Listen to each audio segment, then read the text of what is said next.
Okay, Brian, should we get started? Yep, I believe we're ready. Great, thanks. So welcome everyone to a special webinar.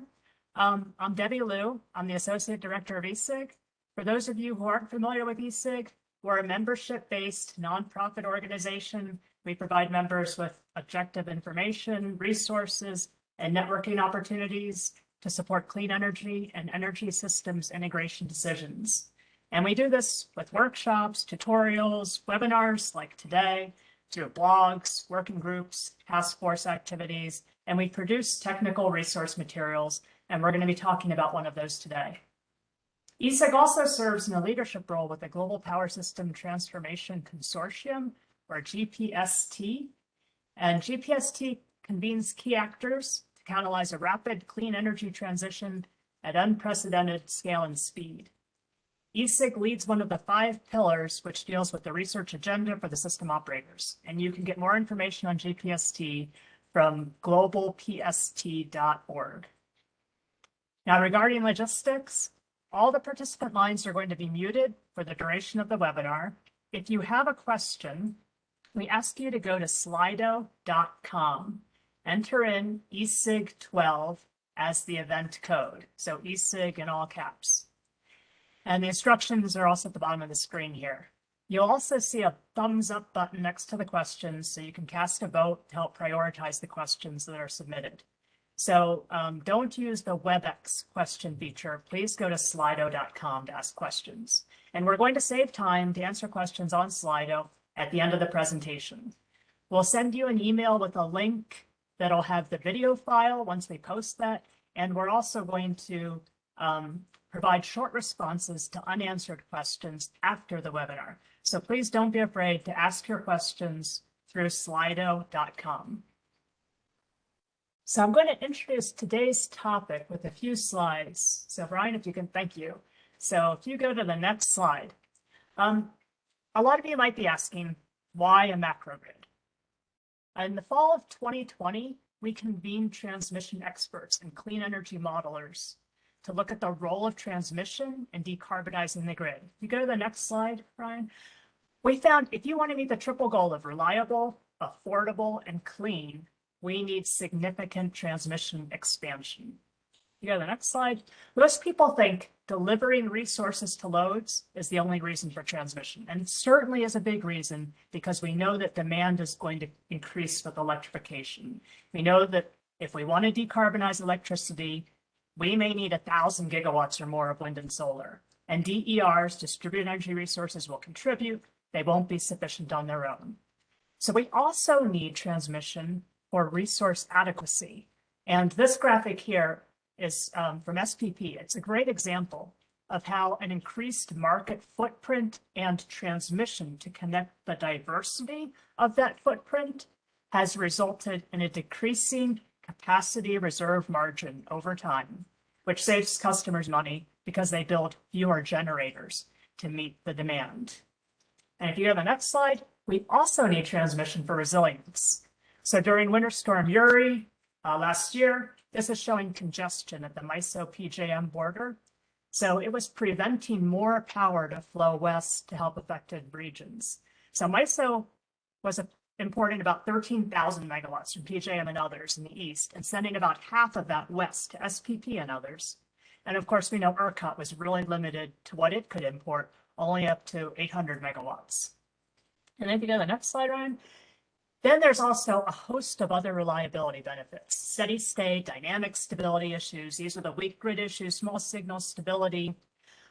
MISO's RIA study looked at trying to reach 50% renewable energy in the Eastern Interconnection, and they looked at the whole gamut of reliability studies that need to be assessed to make that system work. They found the 2 biggest mitigation options that they needed were AC transmission and DC transmission. You go to the next slide. So that's what transmission can do for us. Now you might ask, why do we need to look at this from a national level? The reasons illustrated here by this study that MIT's Brown and Macrogrid recently completed that examined the value of transmission expansion and coordination as you increase the geographic size over which you expand and coordinate. So if you do it state by state, region by region, between regions, and then nationally. And they looked at this for 100% clean electricity. So on the right-hand side here, you can see that as you go from that state by state to that national approach of transmission expansion, you build more transmission.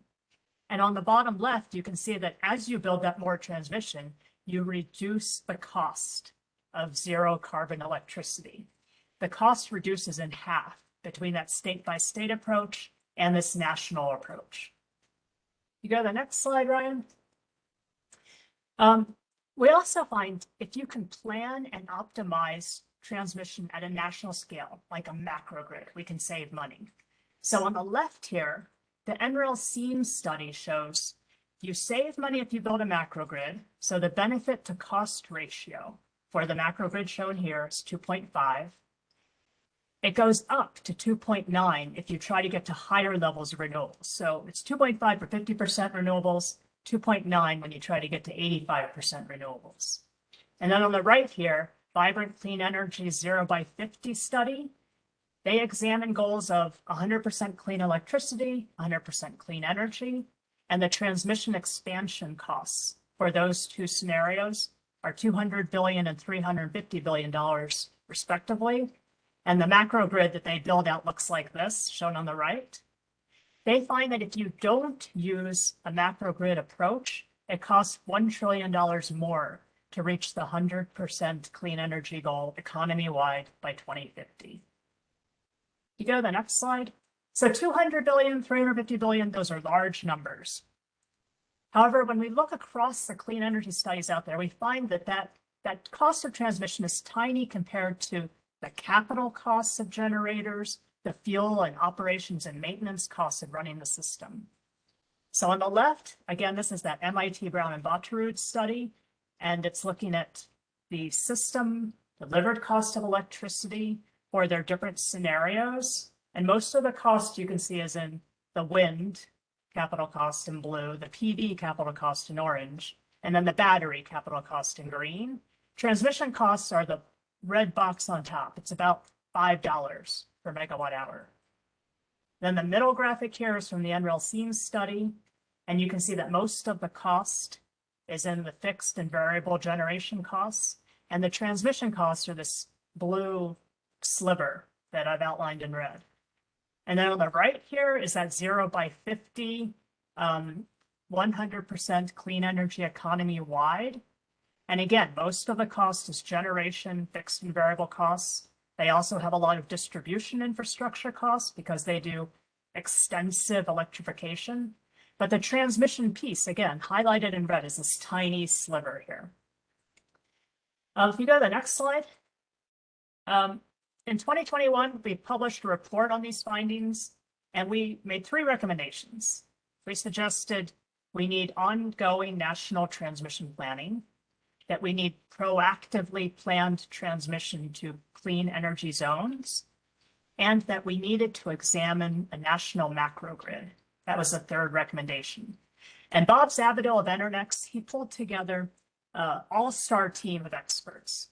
So Jim McCalley from Iowa State University, Nick Miller from HickoryLedge, Jay Caspary and Rob Gramlich from Grid Strategies, Alison Silverstein and Dale Osborn, to explore how you design the macrogrid and what studies you need to undertake to evaluate reliability, resilience, operations, and economics.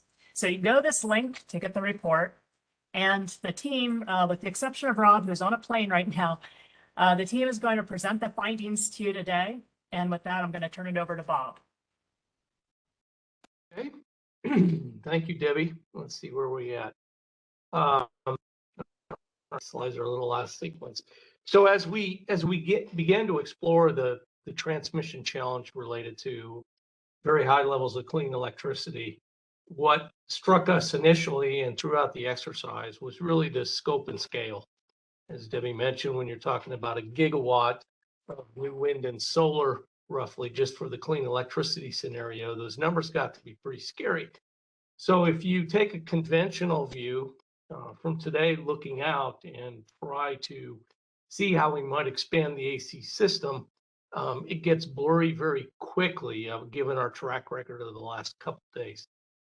So that leads you to look at it from the other end somewhat, which is the macrogrid, which is really building on top of the existing HVAC infrastructure. That does a couple of things. One is it puts us on a different path than the incremental expansion that we've been doing over the last few decades.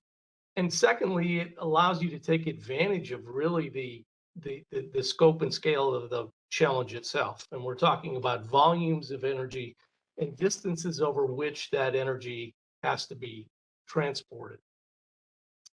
So the other thing that came out of that was it's very hard to see how this might work if we imagine today and we're going to embark on some path towards a macrogrid.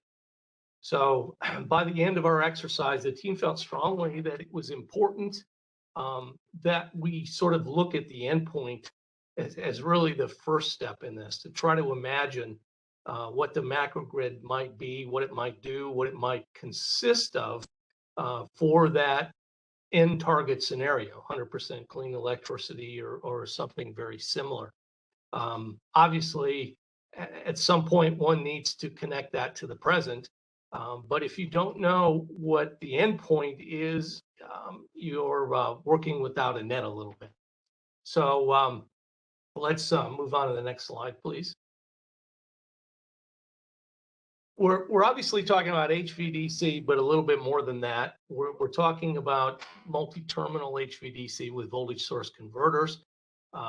The overlay, macrogrid overlay, would be designed to be self-contingent, self-redundant, it's not a very good term there, so that we basically would have not 2, not 3, but potentially N terminals on an HVDC circuit. We would adhere to some transmission planning principles so that the macrogrid itself would be self-contingent and not interact negatively with the underlying AC system, but open up opportunities to actually make the AC system work better. We would obviously want to compare this to other transmission expansion options, which would likely be the incremental expansions starting from now out to hopefully the same scenario, so that we could get a good grasp on the full range of costs and benefits in a relative sense. So this exercise was about thinking about the macrogrid in a little more detail than was on the slides that Debbie showed, and then trying to bore into various facets and aspects of the technology and the operations and what it would do. Again, this wasn't the study. This was sort of a precursor to studies that we hope will be picked up as we move forward over the next years. So I'm going to turn it over to Jim. We thought about this problem in terms of, again, starting at the end, what would the macrogrid look like, in terms of moving the energy? And then from that, how would we explore the reliability and resiliency benefits? What are the questions with regard to operations and operability? Because we're talking about a structure that has a national span, and we don't have a national entity for operations. So not only from the organizational and institutional perspective, but even in terms of the fundamental challenge of how do you do real-time operations planning, both short and longer term, to make something like this work. And then finally, the economics, the costs and the benefits, and issues related to siting, permitting, and whatnot. But we have to recognize that transmission expansion, whether it's conventional AC or the macrogrid, is going to encounter those barriers that we know are there. And happen to think that maybe with the macrogrid, higher density right-of-ways, and maybe the ability, because of the long distances, to use right-of-ways that you wouldn't use for AC expansion, like railroads and interstate highways, might provide part of the solution. So I'm going to turn it over to Jim to talk about the initial design, and then we'll move on through the other aspects that I mentioned. Jim?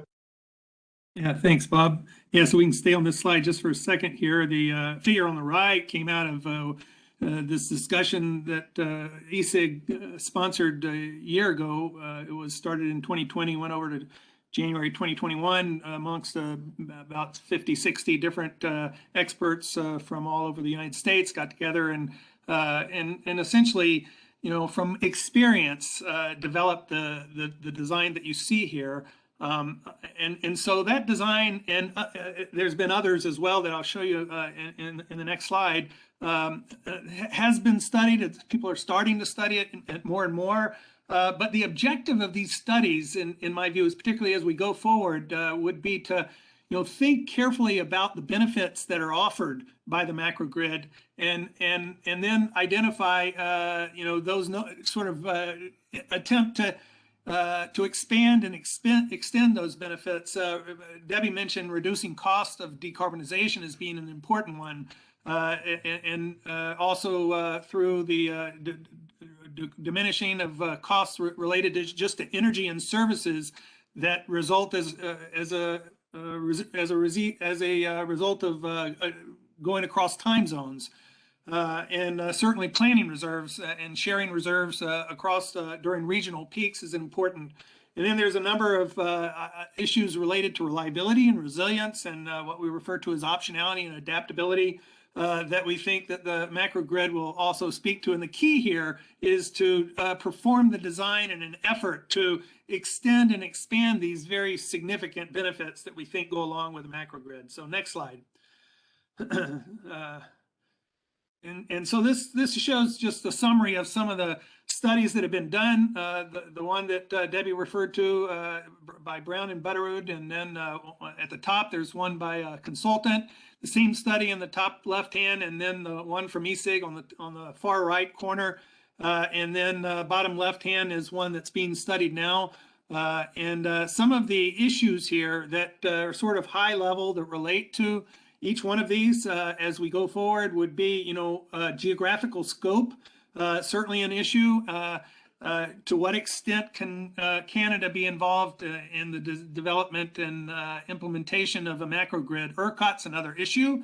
And certainly as we consider to build more and more offshore wind on the East Coast, perhaps in the Gulf and the West Coast as well, to what extent will we loop those into the macrogrid? To what extent will they have access to the macrogrid is very, very important high-level design questions. Another one is the terminal density. So these pictures kind of give you a sense of that. The SEAM study looked at a design with only about 15 terminals in the top left-hand corner. And the other extreme of that was where each state in the continental U.S. had a terminal, which is at the top middle. And so something in between certainly could be studied as well. So this is an important issue to come to some conclusion about. The collection of the wind and solar is also an issue. Today we collect almost 100% of it by AC transmission. And given the advent of macrogrid, the concept would be available to us anyway to collect some of that wind and solar by DC transmission. So that there could be some benefits there to examine. And then Bob mentioned the issue about routing, using the existing AC transmission as well as co-location with interstate highway, as well as railway, are different ways to reduce the routing cost. And finally, this offers a very intriguing opportunity, given the macrogrid would be DC, to electrify transportation services, particularly through EVs, but as well as rail. And investigating that further certainly is an area that makes a lot of sense. Next slide. So this is a high-level view of the macrogrid design process with these 4 major steps. We've been talking about the technologies, and certainly we think in the discussions that have occurred so far that a VSC-based HVDC multi-terminal network makes a lot of sense here. And so, but certainly some other design technologies could be considered. There's perhaps the possibility of a hybrid design with LCC and VSCC together that could be studied. different tools are needed in this process. It's a different study environment than what we've done before in the past, and so an EMT type tool in order to test and examine and study the performance of the HVDC network is certainly a needed part of that first step. The second step is the topology, and I've showed you some topologies, but without exception, these topologies have been based on experience and understanding sort of from a high level of where the load centers are in the rich renewable resources. And so significant effort needs to go into sort of refining the topologies, the sort of the best topological design for the macrogrid, and we really need tools for that we haven't developed today. The third step is the circuit capacities, and we're certainly talking about sort of large scale model reduction and fast expansion planning optimization to enhance not only resource adequacy but also energy adequacy, and to take advantage of those benefits in a most effective way. The last step is the assessment of performance, and here we're talking about a suite of tools. Certainly power flow, production cost, maybe a different kind of production cost where you have a zero marginal cost feature to it, EMT, dynamics, co-simulation, and we think of building in terms of hierarchical control strategies that might make a lot of sense in this kind of environment. And most important is that this is not a one-pass process by any means. You're going to have to do a lot of iterations between these different steps, particularly between the performance assessment step and the other three that precede it. So I'll go to the next slide. So an important set of principles that we've kept in mind for many, many years now, sort of in the first bullet: coordination, openness, transparency. We need participation at the local scale, local level, as well as the regional, but certainly at the national level. And we need to think in terms of scenarios. And there may not be too much new in that set of principles, but there are some new ones that we need to think about as we get involved into implementing this design process. Certainly the multi-regional, it's not interregional necessarily, it's also multi-regional.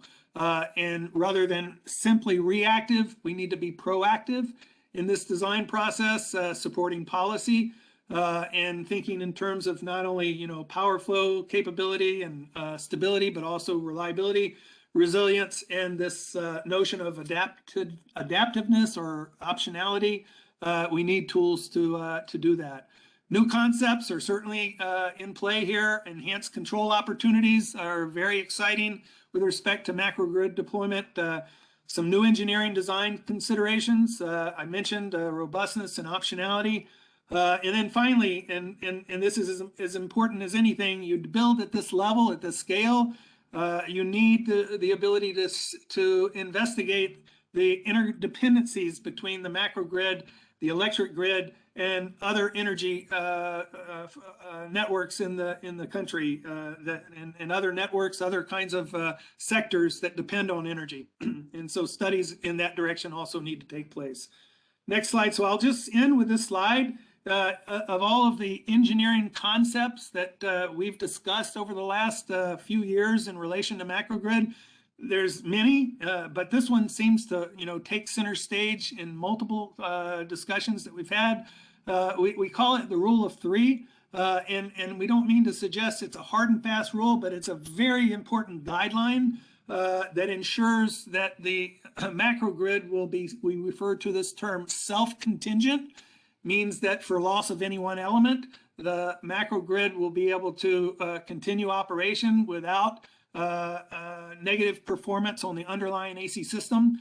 And it also means that the design is economically attractive. And so the picture on the right-hand side shows that you have three parallel corridors in the east-west direction, and you also have three parallel corridors in the north-south direction. And this is intentional and adheres to this rule of three, which basically says the total maximum flow before any N-1 outage needs to be less than the total capacity after the N-1 outage. And so if you look at the table here, you'll see on the left-hand column the number of corridors starting from 1, 2, 3, which would, the number 3 would correspond to the picture on the right. And then you see the next column is P. This is the derating factor, which is the derating necessary to the capacity you build in order to have it survive N-1 without affecting the underlying AC system. And then the two numbers on the right are the capacity you pay for, and the far right is the capacity that you get to satisfy N-1 criteria. So you can see the second column with one corridor starts at 37%. So you only get 37% of your capacity. With 2 corridors, you get 73%, and with 3, you get 88%, which is a viable number we think is reasonable economics that will end up with a good benefit to cost ratio. More is even better, but it might be building more capacity than you actually need. So I'll end my discussion there with sort of the overview of the design approach. I think the next speaker is Nick. Go ahead. It's actually me. Oh, Jim, sorry. that's fine. I've just a couple of points and illustrations to make. Next slide, Ryan, please. Just back to this scope and scale challenge for a second. During the course of our meetings, Nick Miller had put this together and, went through and we looked at, the interior northwest of the U.S. and Nick looked at the constrained paths and came up with the number of about 8 gigawatts of export capacity currently out of that. And then thought about, well, gee whiz, under this, adding 1,000 gigawatts, it's probably, or a gigawatt, I should say, it's, you would probably end up with needing, 5 or 10 times more export capacity out of that region. And so how would one do that? And you can think about building AC lines to relieve those constrained paths individually, but you probably then end up with other constraints that need to be fixed simply because you're not moving that large amount of energy a long enough distance with HVAC. So we think that supports the notion of the macrogrid that we're talking about, being able to build very long distances and essentially get around and over the challenges of the existing grid. Next slide, Ryan. So it's bigger pipes certainly, but it's not only that. We're talking about connecting clean energy resource regions with demand centers across the entire country, not within an existing operating region. And you do that to leverage the benefits of that geographical scale, both with regard to distance and time. So it's no longer neighbor to neighbor, it's neighbor and beyond. This has to be done carefully. The macrogrid would have to be self-contingent so that you don't increase the challenge of operating the AC system by an order of magnitude. And it potentially is a mixture of conventional and new technologies. But we believe that the multi-terminal VSC-based HVDC is probably the way one would want to go. Now, that's not based on study. That's why we're recommending that be looked at carefully. Next slide, please. So we have substantial experience with HVDC across the globe, much more so in the last couple of decades with voltage source converter based HVDC, a little bit of multi-terminal stuff, although with regard to offshore wind, it's becoming kind of the thus preferred solution. But with regard to the macrogrid that we're talking about, next slide, please. Here we go. We see extending this concept pretty significantly. We're actually talking about an HVDC grid. So it's not point-to-point HVDC or point-to-point to intermediate point HVDC, but basically a DC grid where the terminals are connected between that grid and the AC system. and the number of terminals doesn't necessarily correspond with the ratings of the line. We would see trying to maximize right-of-way density, thinking about potentially triple bipole circuits, where we get 20 plus gigawatts on each path. If this is done properly, there's some contingency protection by using loops rather than point-to-point kinds of designs. It would allow for collection of clean electricity through, a converter station, and then potentially expansion of HVAC in the region, just kind of like we do now. Keep in mind that not all the clean electricity has to travel very long distances. In parts of the country, a good amount of it might be used locally. So with regard to the high voltage collectors to bring that energy to the macrogrid, it would be a split between what's used locally and what needs to be transported a very long distance. Now, obviously, the HVDC grid is assuming that we would have DC breakers or current limiters available. But given sort of the time frame we're talking about here in the concept and what's available out there in the literature with regard to the status of those technologies, we think that would be available. Again, that's a question. Next slide, please. So I'm going to turn it over to Nick to talk about, we've got this macrogrid like no one has ever seen before with these new technologies, and we want to understand the reliability and resiliency impacts of that overlay on the U.S. bulk grid. All right, thanks, Bob. So as I'm going to wear my hat as sort of the stability nerd, not that everybody on this in our whole group here doesn't fit that that bill a bit.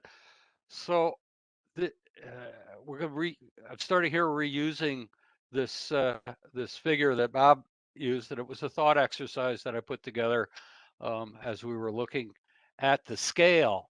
So you'll recognize this as a chunk of the Pacific Northwest, or of the, and with some of the a possibility of some of these backbone macrogrid pieces that will have nodes of various sizes that Bob talked about. The and Bob and Jim talked about the notion of this being self-contingent, right? Scale of 20 gigawatts per leg of this macrogrid. Things on that scale sort of eclipse the existing system, and yet we're going to be talking about adding a terawatt of new resources. And so these blue circles sort of drive home conceptually the idea that the renewable resources, wind and solar, that are a big piece of our decarbonization, are fairly dispersed. So we have AC systems.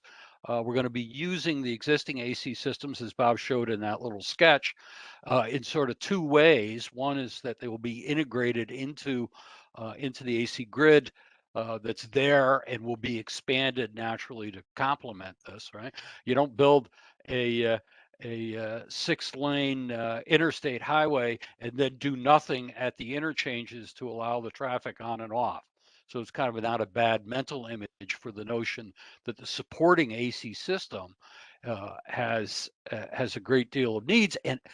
But one of the really radical changes, in addition to the notion that we need to make sure that this entire macro grid functions dynamically and has the controls to tolerate disturbances that are self-contingent, is the fact that now we're going to have anchor points that are huge and agile and have the ability to provide services and stiffness to the local grid that's never been there before. So as we go through making sure that the system meets our stability objectives of transient stability, voltage stability, that it's properly damped, because we got to do all of that.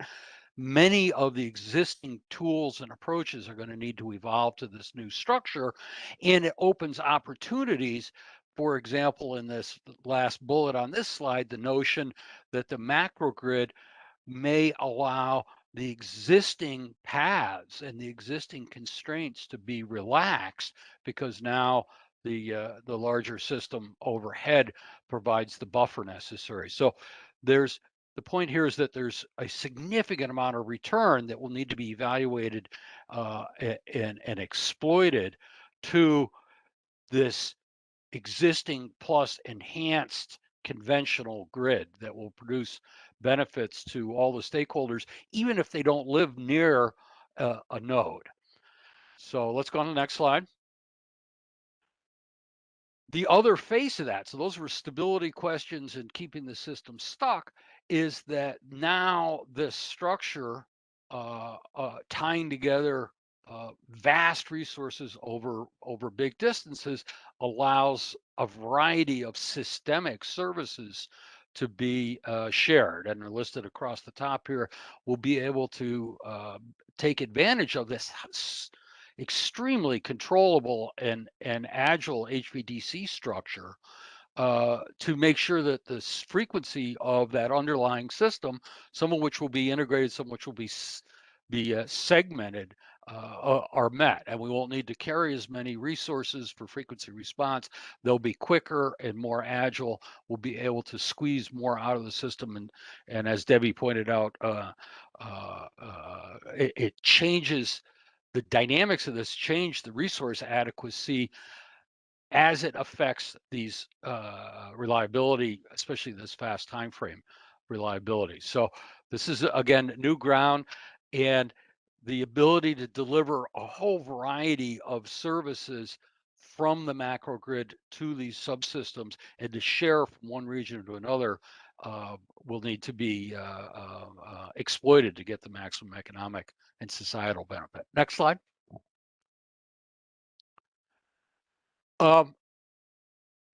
You know, this is in some sense the nerd part of the talk, right? We, you know, Jim and Bob put up the VSC, this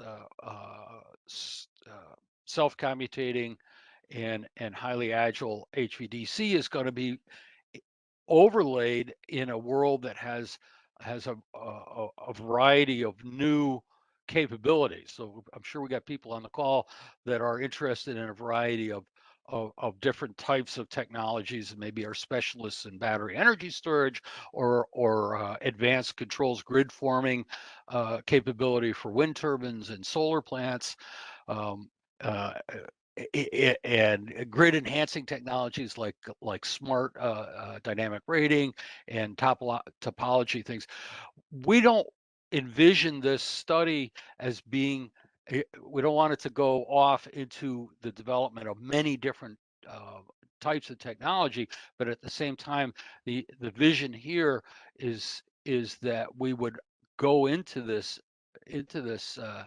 effort with the presumption that the state of the art currently available technology and technologies that are clearly on the way to becoming commercially available in the near term are given and will be used in a coordinated fashion. And some of those are pretty deep questions too, as far as the behavior of the system served. So for the DER folks, that's another piece of this. It needs to get folded in, but we're still concentrating primarily on this vision of the macro overlay. So presumption of best emerging technology is a foundational piece of the exercise. Next slide. So you know, when does the question of the system being reliable stop, and where does resilience start? A lot of you know, institutionally we have quite a bit of concerns over that, but the reality is that we don't particularly care where the line is, and NERC has already acknowledged that resilience is a part of reliability.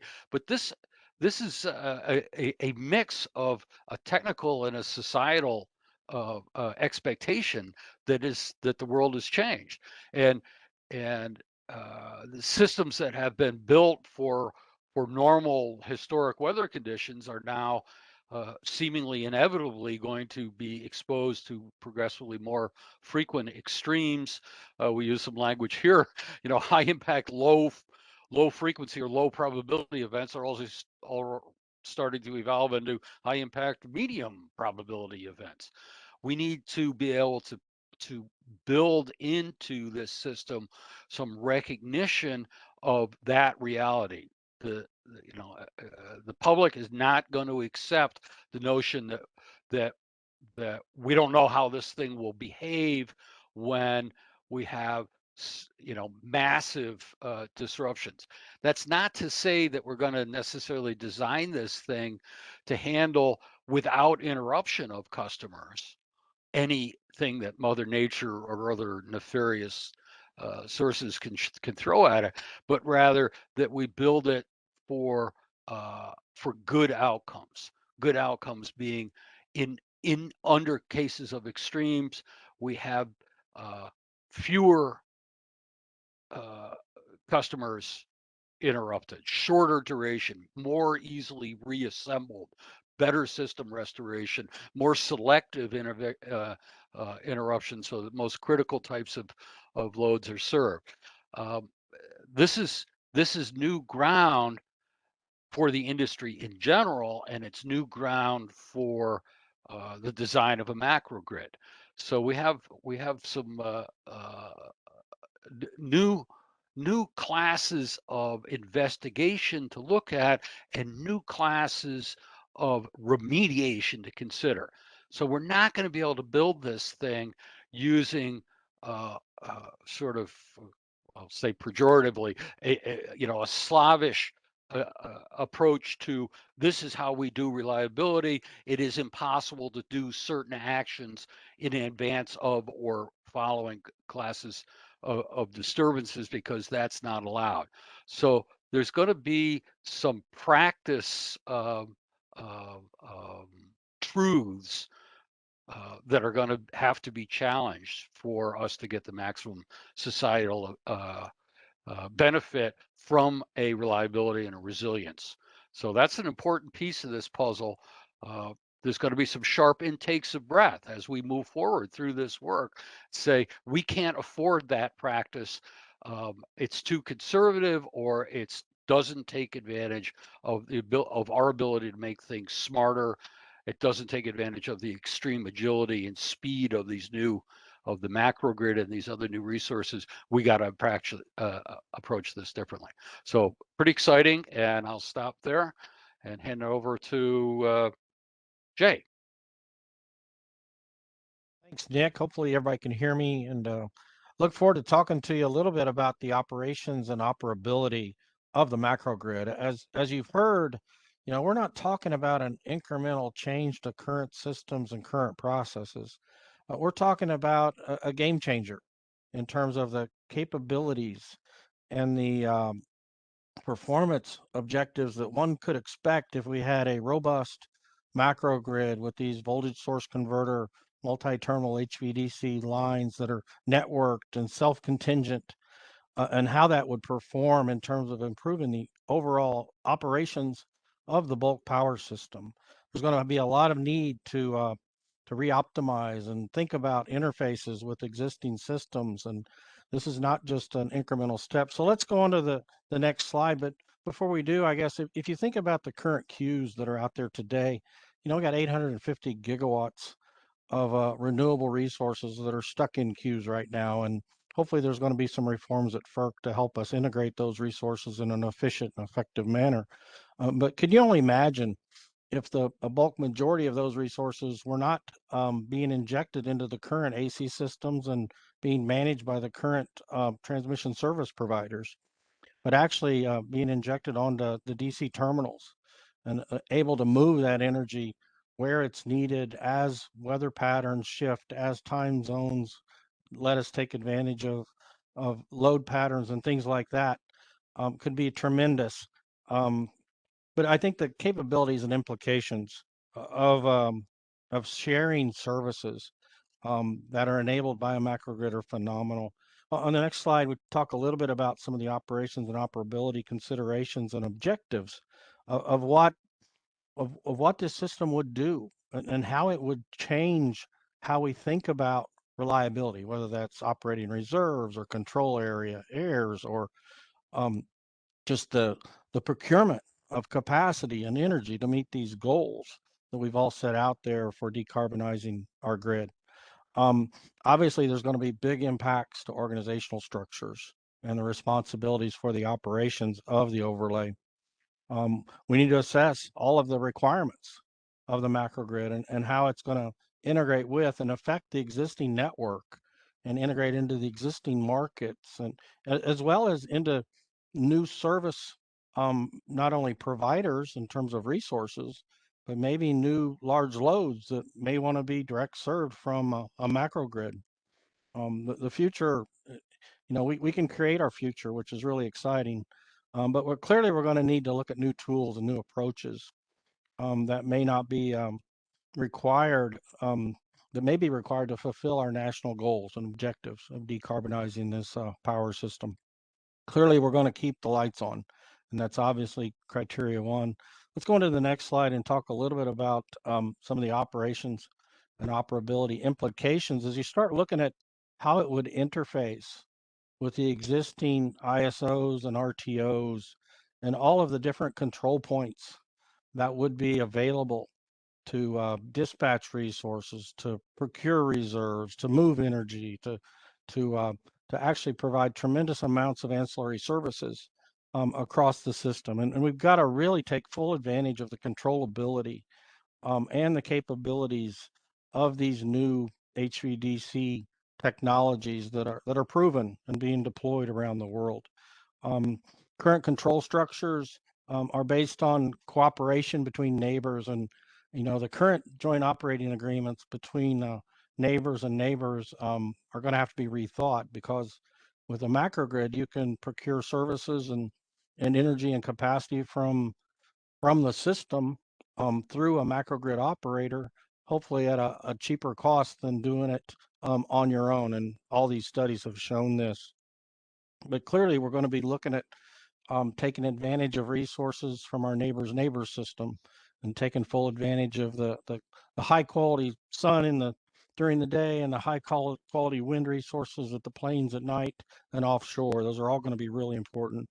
Going on to the last slide where we talk about coordinating macrogrid operations, we need to think about how we're going to operate this system.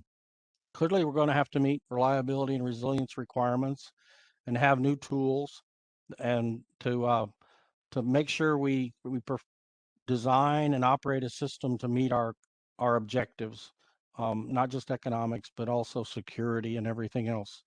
We need to determine appropriate mechanisms for the technical control and operations of the macrogrid and how it's going to deal with security, like I mentioned. We're not going to just balance generation and load, but we're going to have to interface with existing and markets and non-markets and clearly manage congestion and help provide relief during extreme weather events. And we've seen our share of those, and those are only going to continue into the future. We're going to have to coordinate with all the other regional entities in terms of operating parameters and protocols for reliability and the provision of ancillary services. And we're clearly going to have to conduct some longer term studies and do some planning with our neighbors in ways we've never done before. We're going to have to identify appropriate options to help manage not only the flow of power, but economic and market transactions and security requirements also. And we're going to do this across the nation. You can only imagine how that would affect current protocols and reliability requirements. These are game changers for real. We just need to be able to monetize that, quantify that, and then compare it to other alternatives if we're just going to do things incrementally based on current processes and doing things on our own. I think that's the real value proposition of a macrogrid is the ability to take advantage of fuel diversity, energy diversity, load patterns across not only the U.S. but North America. Clearly, the provision of ancillary services and managing that and providing those services and pricing them out at a least cost manner is going to benefit everybody, given the capabilities of big HVDC voltage source converter systems. Clearly, we're going to need some studies to look at economics and operations and to better illustrate how we're going to deal with these coordination issues and work better with our neighbors, but not just our neighbors like we do today, but working with our neighbor's neighbor and trying to manage the bulk power system. With that, I'm going to turn it over to Alison and let her talk about economics. Thanks, Jay. And so concluding on the nerd theme, it's time to go down the economic rabbit hole for a few minutes. And most transmission studies look only at mostly transmission and generation construction costs and production cost savings. We clearly need to go a lot broader than that. And the MVP work in MISO and similar work at SPP has expanded some of those ideas, but we need to go much bigger than that alone because the macrogrid for decarbonization goal is so huge that the analytical techniques that we've used so far don't really scratch that itch and cover all of the challenge large enough. So I'm going to talk about costs. I'm going to talk about benefits. One of the key things, as you've heard, is that the benefits here of building a macrogrid can be so broadly distributed by region and customer type and across multiple services, not just around energy, and very importantly, across the entire continent over multiple generations, not just over the short time frame that we traditionally do these analyses. Cost effectiveness is going to have to compare between alternate macrogrid cases and against a business as usual case. All of these need to be designed against whether they can achieve the 100% clean energy by 2035 or some later goal. And frankly, there is a lot of question about, in my mind and in many others, about whether the business as usual technologies and institutions that we work with today that are also described as incrementalism are even able to ever build out a system, transmission system and generation that could let us achieve 100% clean energy by 2035 or even 2050. This set of analyses will also have to consider cost allocation that needs to be completely rethought in terms of what the scope and duration of benefits and recipients are. Traditional cost allocation methods just aren't going to cut it. And it also needs to call out equity impacts as well as economic impacts. And the kinds of studies that need to be done here will have to summarize these metrics for comparison with explicit attention to timing and speed, because the challenge of climate change and decarbonization means that we can't just wait around for things to progress gradually. We need to pay close attention to timing. Next slide, please. So the costs of new construction need to include capital costs and ongoing fixed costs. We need to pay a lot of attention to the opportunity costs of not building the microgrid, including the impact on slower development of clean renewables. If we're not building renewables, what are we doing? Are we filling the gap with more efficiency and demand tools, more distributed generation, more fossil development? Will we have slower decarbonization? What are the impacts on delivered energy costs, not just production costs? And what are the implications of that, of a slower macrogrid for reliability and resilience relative to the business as usual case? I've talked about the importance of time and speed to build. One of the things that the macrogrid offers us is a way to rethink the importance of timing. We have usually in the utility industry assumed that we must minimize costs of new transmission and generation.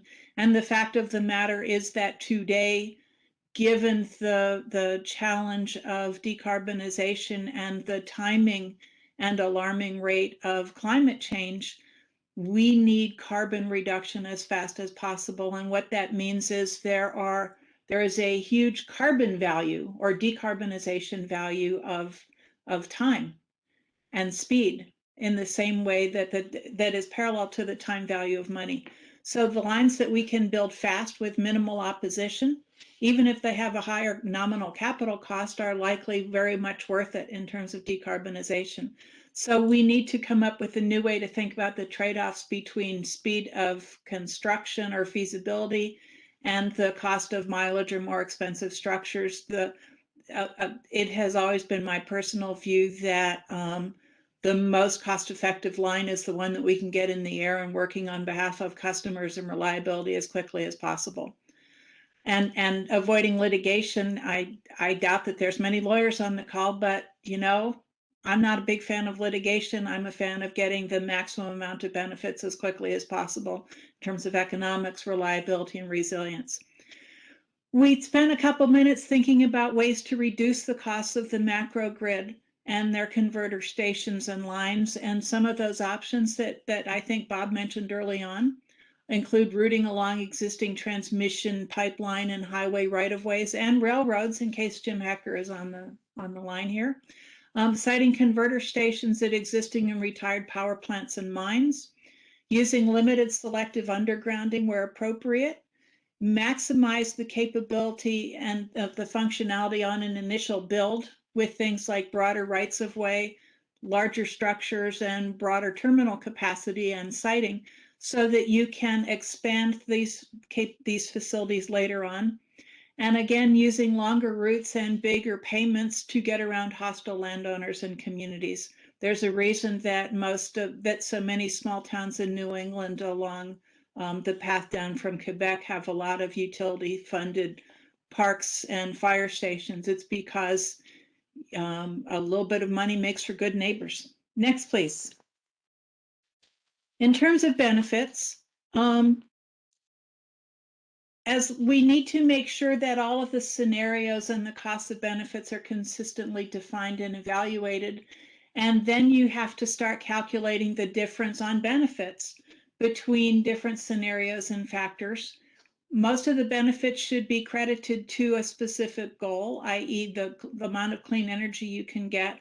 And benefits, we traditionally in the utility business and looking at transmission have evaluated benefits in terms of local impact or the defined impact, the defined responsibility footprint of the entity that's doing the math, which means a state or a utility footprint or an RTO.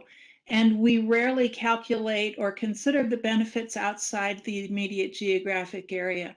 Clearly, the impacts that we've heard about, the benefits of building the macrogrid, are so broad for the continent, for the nation, for the world, that there is significant point to expanding the footprint of benefits to all of these levels, not just within the footprint of around the macrogrid facilities themselves.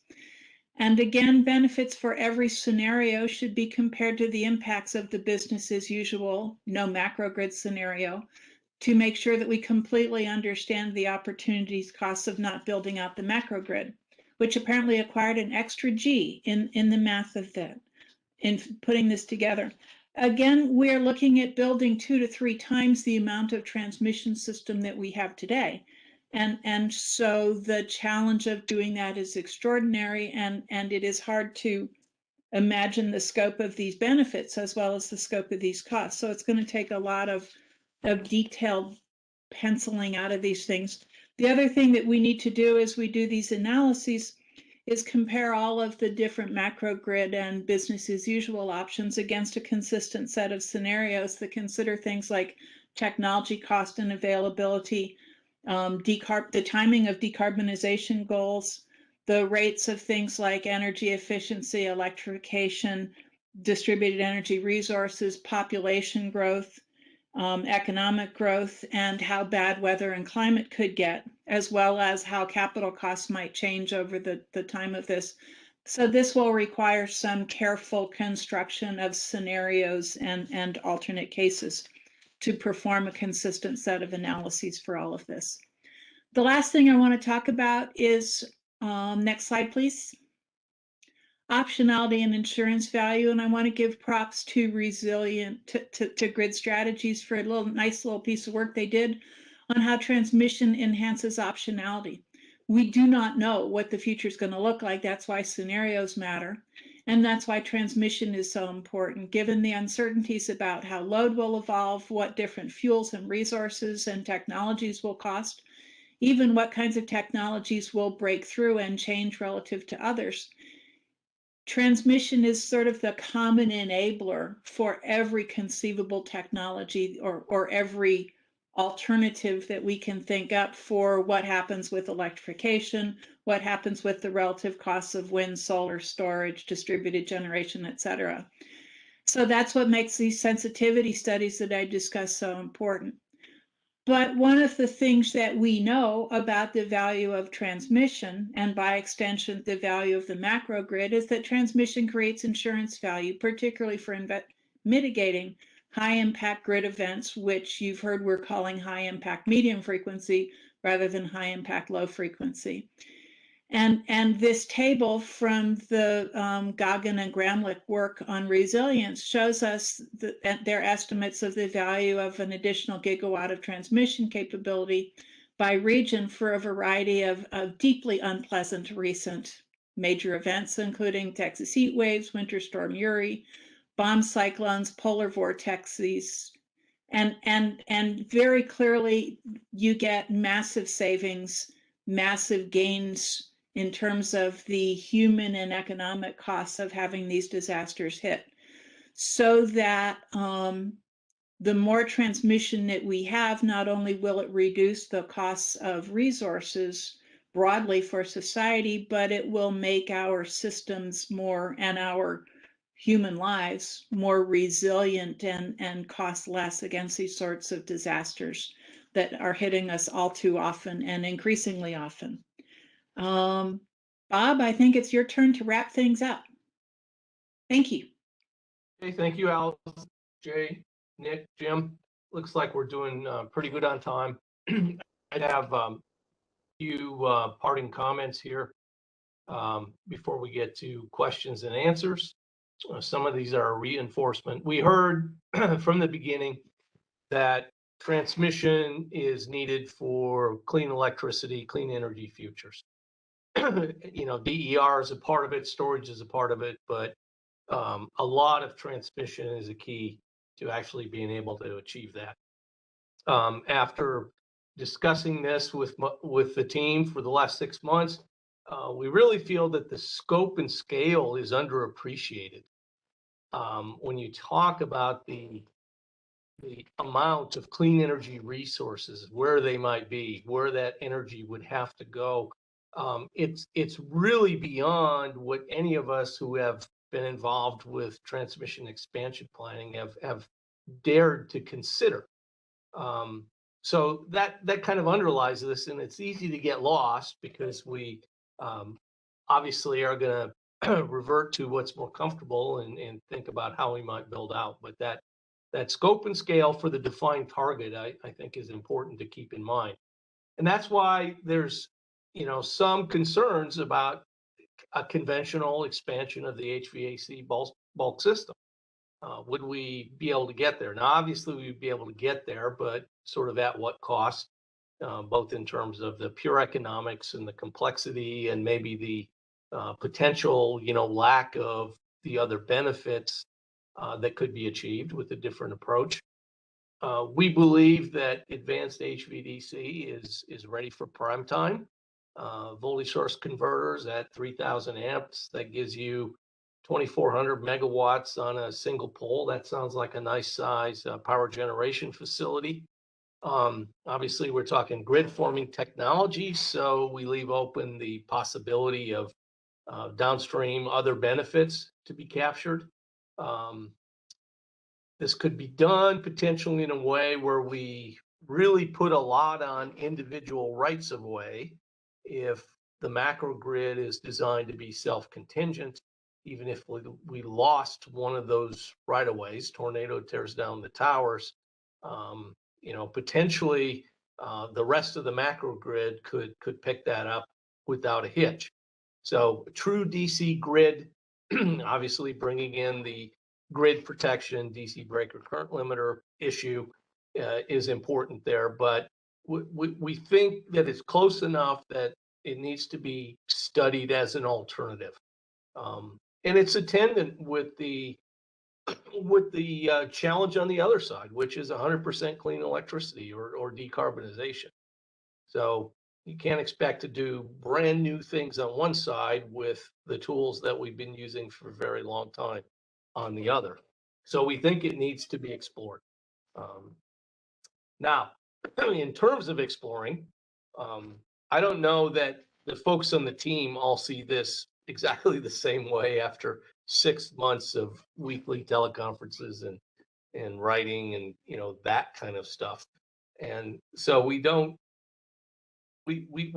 that just going off and saying, hey, here's the macrogrid, we should do this, has like zero chance of buy-in from anybody. So a process going forward that is laid out so that people understand what is the point, what is the rationale for exploring this macrogrid and how is it going to be done, is crucial.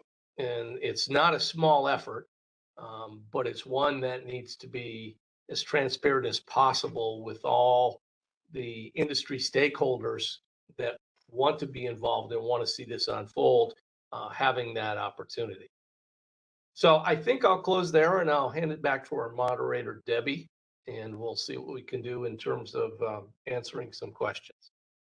First of all, thank you all so much. That was a great overview of the report.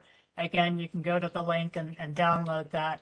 And just a short reminder to all the participants to use slido.com and the event code of ESIG12 to ask questions.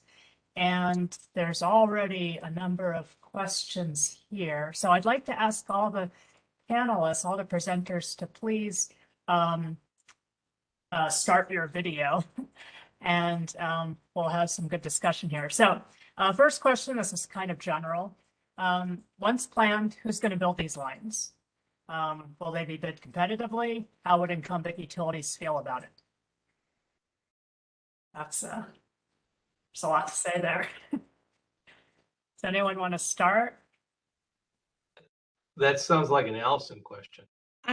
Okay, so FERC has been pretty clear about the importance of competitive bidding for new transmission.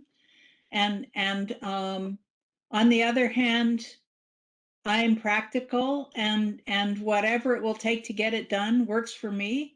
So if there is, the problem is most of these lines are going to be much bigger than any individual utility's footprint. So it doesn't make sense to have, to me, to have a single utility do the ownership and build. I think this is going to be a consortium play. So it strikes me that that is a down the road issue. I'd like to get a pretty solid set of designs built and make sure we know this will work. And at the same time, get some solid alternate thoughts on how do we do cost allocation. Seems to me actual details of who's going to build it are going to be easy to resolve compared to some of those other issues. Thank you. I would just add to that, Alison, like you said, who's going to build it is one question, but with regard to overall operations management and that kind of thing, those are perhaps even thornier questions. That's a good point. Thank you. So Mark O'Malley asks, can we learn from what the Chinese have done? They've already something similar in place. The most important thing we can learn from what the Chinese have done is it's good to be king. With only one player doing all the design and all the construction and all the who's in charge. And so I think that's the single most important thing we've learned. And that's one of the motivators for this team and why it was important to have a broad group starting to develop to articulate how do we analyze this set of issues and what do we need to bring to it. I think we learned that from the Chinese. I'm not sure what else we can learn from them. Yeah, it is also, I mean, there's some technical information there because they have already deployed a hybrid LCC VSC type of a scheme, and they have also a VSC HVDC multi-terminal network that's operational. So from a the process is quite different, obviously, but the technical information should be useful. Great, thanks. I got one more thing to add to that, Zach. It applies to China and actually Japan and some of the rest of the world. One of my favorite soapboxes is a lot of the rest of the world packs a lot more megawatts onto their transmission rights of way.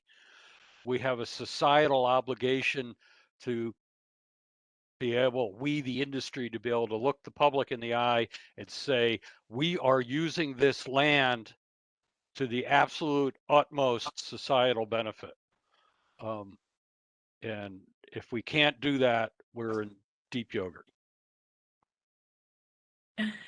Great, thanks. Another question asks about electricity markets, how this is going to impact underlying markets. What new market constructs might we need to accommodate the macrogrid? So Jay, this sounds like you. Now, let me start, and I'd certainly welcome input from others. You know, we're going to have some really important discussions with all market participants and, you know, the current regional markets, the non-markets. I mean, fortunately, it appears that we're going to have markets throughout the U.S., you know, by 2030, just based on the path we're going on. They're not all the same. Standard market design didn't work, and it never will. But we need to find ways to integrate and interface with all of these existing markets and make sure that the macrogrid is providing the services that we need and we're not adversely affecting reliability. The macrogrid, you know, ultimate design, being self-contingent, being looped, networked. I mean, we can design the interfaces between the key nodes at the ISOs, RTOs, and existing non-markets. We need to work with those organizations to figure out where is the right locations, and not only to interface with the current AC systems, but also to capture some of the highest quality renewable resources that maybe shouldn't be on the AC systems and ought to be direct connected to the DC network, and able to move around and then follow the time zones and weather patterns and resource issues that we're going to need. So I'd welcome input from others. Well, what concerns me when we talk about existing markets and then a macrogrid for 100% clean electricity is really just the change in the fundamental market construct, because we're talking about zero marginal cost energy. And, you know, this is out of my sandbox, but it seems like when you go there, that how we run markets today is fundamentally different. So it is already clear that we need to change markets for the changing resource mix and for the changing mix of products and ancillary services that we need on both demand as well as supply side. So I don't think the question is necessarily today's markets versus tomorrow's, you know, macrogrid tomorrow's markets. It's how do today's markets have to change to meet the new resource and product mix, and how does that get morphed into a future world plus macrogrid? So I think we're a bit away from that, having to answer that challenge yet. This is Dale Osborn. I've had some thoughts on this, and I think initially you'll have a market of markets. Each RTO will be in a market of markets, and that'll be separate from the macrogrid. The macrogrid is transmission only. A market will buy transmission capacity to do what they want to do. And if you do that, then you'd be selling incrementally on the markets, just like there may be rules that local markets don't sell on all of their capacity so that they can take all the wind, cheap wind, and dump it on the East Coast. I don't think that'll work. What you'll have is a price for your local market, and then you'll have a margin above it, and that's what you'll trade. And there will be an organization that runs the market of markets separate from the macrogrid. And then there will be something like the California EIS market that sells and buys renewable energy on an hour-by-hour basis. So if you want capacity for a year, you can buy capacity for a year, or you can buy aggregates of capacity for a year. By aggregating capacity from different geographical regions, you add the capacity credit.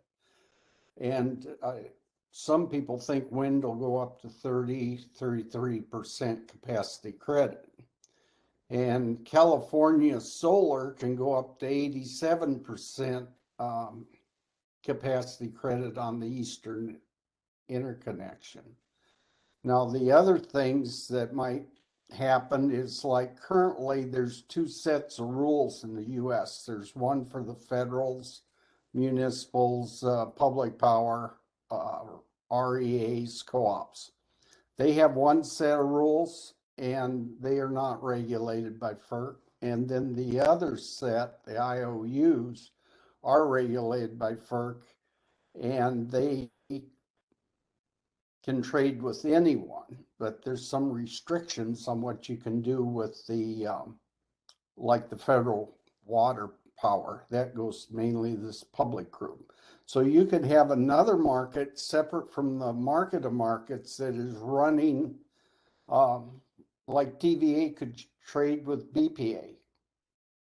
There's no reason they can't with the macrogrid.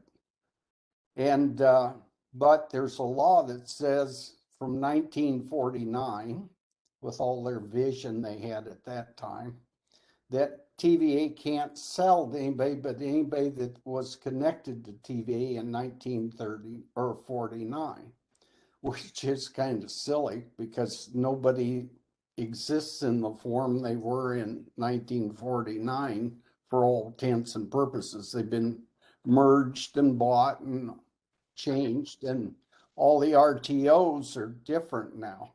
So I think there'll be several markets. There'll be a market of markets. They're definitely going to be, yeah, there's going to be huge evolution. Thank you so much, Dale. That, okay. yeah, it's going to be, it gives you the power to do so much better market transactions, to make them point to point, and Macrogrid helps to solve a lot of issues. There's a bunch of questions more about, I think, Jim, your slide 19 about your 3x3 three-dimensional topology and your 3 parallel circuits that you showed. And there's a question from Patrick Brown about whether those 3 parallel circuits need to be geographically separated, like in the seams design, or can they just be multiple lines in the same corridor?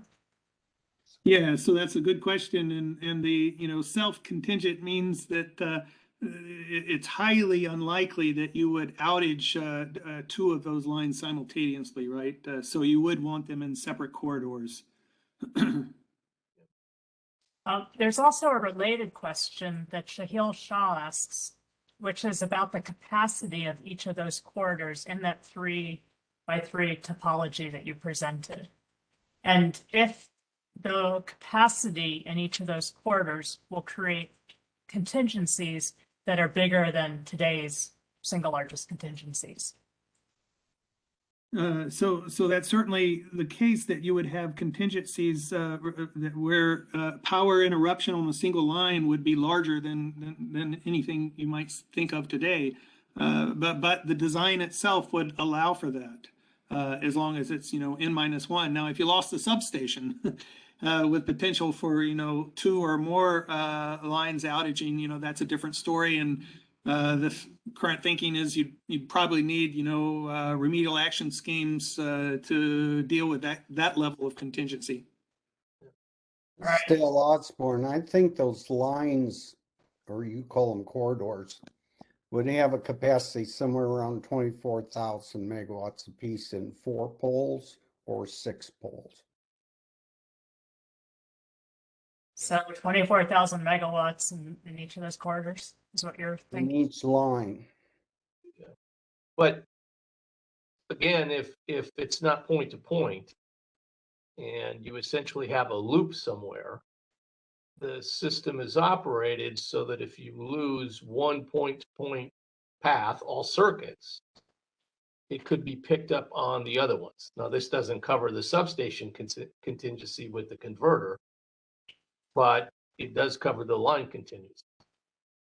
This is Dale Osborn again. The advanced conductors such as the CTC, ACCC can carry about 180% of the current of current conductors. And if you use those conductors, you could run the DC with them at a lower initial or nominal system intact current. And then when you lose one pole, you could go to the maximum current.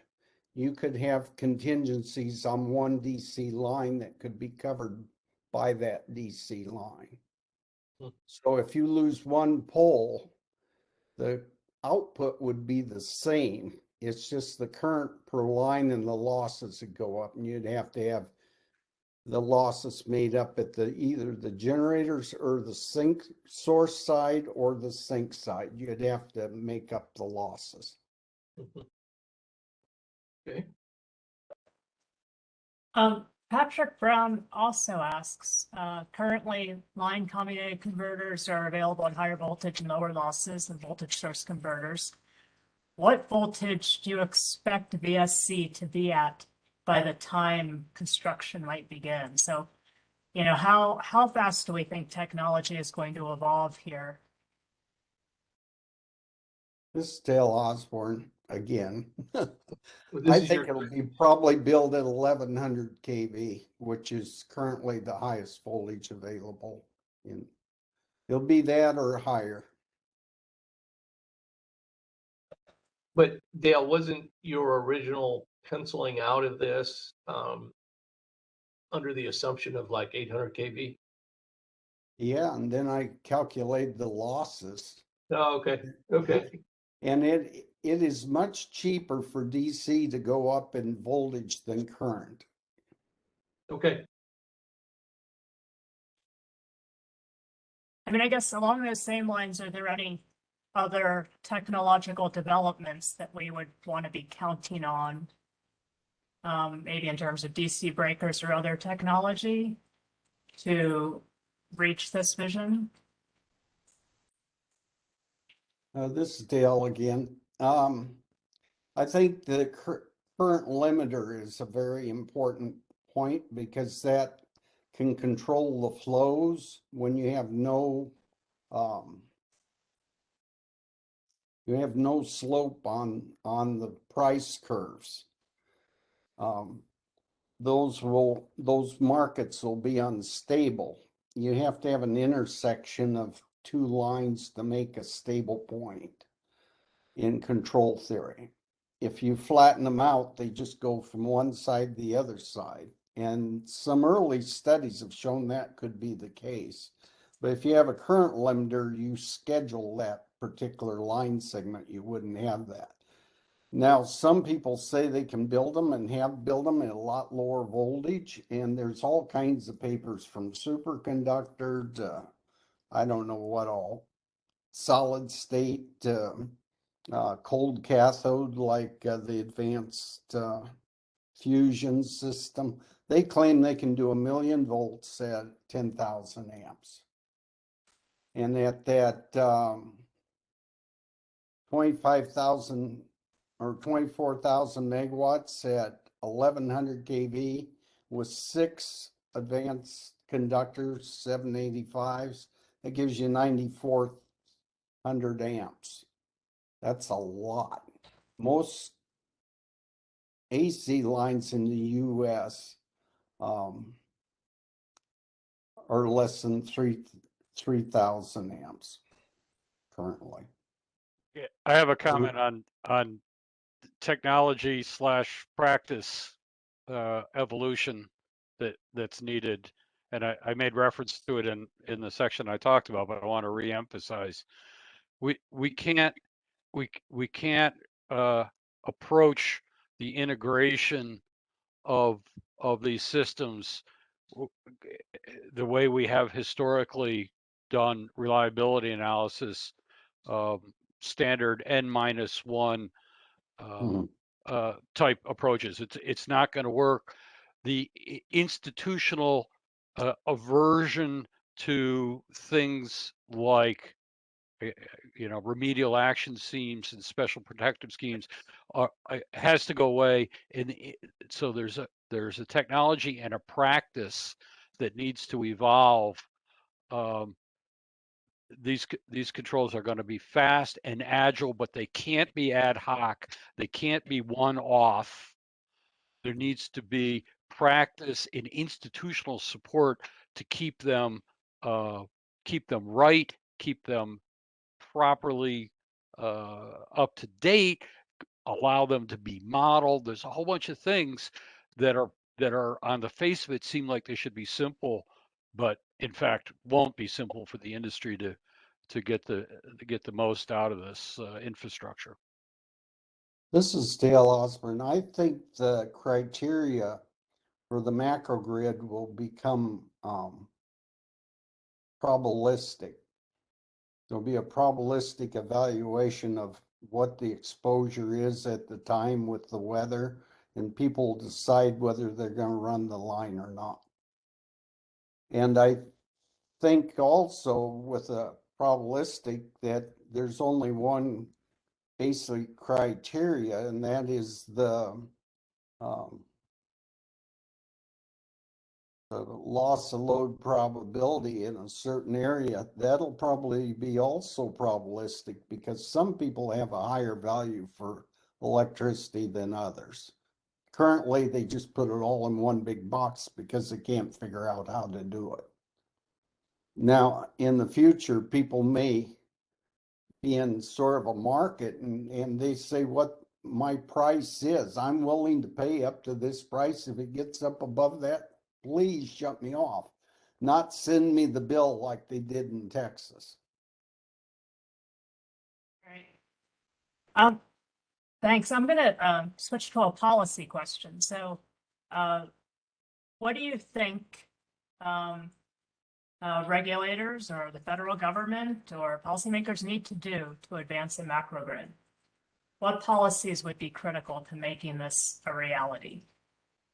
Start now. And we have, planning is an important thing, determining whether in fact the macrogrid, how committed we are to a decarbonized grid and how necessary a macrogrid is to achievement of that goal are both critical. And starting the planning immediately for what would a macrogrid look like, what are different parameters and permutations and requirements to get there from here. You have to start with the vision, and you have to start doing the planning, and you have to start getting clarity and support around this, and you have to resolve some of the initial questions that are listed in Slido, like what is the, if we walk into this without some national commitment to share the costs across the entire nation, that this needs to be a taxpayer funded enterprise, not just an individual ratepayer funded enterprise, this will never happen. If we don't have a commitment to an early inclusive planning process, this will never happen. So it's a series of steps where everybody needs to commit to the idea that the importance of the goal and the value of achieving it justifies backing off slightly in the usual "you're not the boss of me" nonsense that Texas, as many other places, is so fond of espousing, and that we all have a role to play in making this happen and in committing to the vision and the goal, and being part of the process of policy and technology creativity. You know, I might just observe too that this would not be the first time that there had been collaboration between states and the federal government to build electric transmission. The Pacific AC Intertie and the Pacific DC Intertie were both built like that in the 60s. They started operating, I think, in the early 70s as a result of federal support together with state support. So these things do have some precedent. And the model of the national highway system is an important example of committing to the value of an idea that served everybody, to build infrastructure that delivered benefits to all, that was funded by not just by local entities or dreamed by local entities, but by a national scope vision enabled by national funding and planning.